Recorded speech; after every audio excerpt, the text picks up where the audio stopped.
तुमने शादी से पहले फोन पे बात करी थी? हाँ बेटा करी तो थी यार।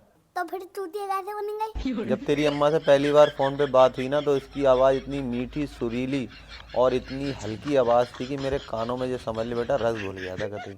अब तो फंसे हुए बात के जाती है। जब लड़कियां बेटा फ़ोन पे बात करती हैं ना तो बात करने का उनका नज़रिया ही अलग हो जाता है, वो अपनी वॉइस को चेंज कर लेती हैं। और तेरी अम्मा की बातों में तो इतनी हमदर्दी, इतना अपनापन और इतना प्यार था कि बेटा मैं पतले गू की तरह फैल गया था। जब बेटा वो कहीं शादी में जाती थी ना तो मुझसे इजाज़त लेती थी, कहती थी मैं शादी में चली जाऊँ। अगर उसे रिश्तेदारी में कहीं जाना है तो भी मेरी इजाज़त लेती थी। अगर यहाँ तक कि छत पे भी चढ़ना होता था ना तो मेरी इजाज़त लेती थी। अगर कभी जैसे मार्केट में जाने के लिए कह रही और मैंने मना कर दिया कि मत जा तो जाती नहीं थी। बेटा अब बताओ किसी इंसान को बाल्टी भर प्यार ना मिला हो और उसे फिर समंदर भर प्यार मिल जाए तो बताओ क्या करेगा। एक बार मैंने तेरी मम्मा से पूछ लिया अगर मैं मर गया तो तू क्या करेगी। ज़्यादातर लड़के ये बेटा पूछ ही लेते हैं कि अगर मैं मर गया तो तू क्या करेगी। पता उसने क्या ड्रामा करा था, पूरा दिन रोटी नहीं खाई थी।